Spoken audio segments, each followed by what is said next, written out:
येथे कावड यात्रेचे आयोजन।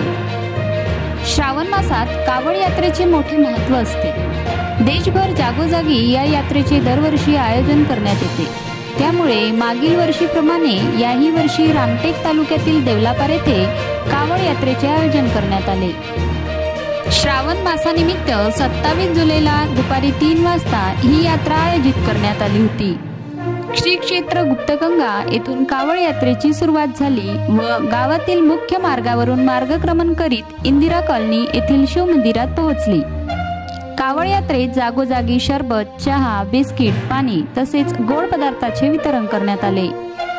कावड यात्रेत अशोक पारखी, शरद गुप्ता, किशोर जयस्वाल, प्रभात गुप्ता, दीपक गुप्ता, दामोदर उगळे, मनीष पारखी, मंगलेश रोकडे, मनीष सोनरिया, प्रशांत मानकर, कीर्ती गुप्ता, सीमा तिवारी, मीना तिवारी, तारा वेळेकर, शारदा रोकडे, प्रमिला सोनवाने व गावातील महिलांनी, बालकांनी या यात्रेत मोठ्या प्रमाणे सहभाग घेतला।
आपले विदर्भ, देवलापार, रामटेक।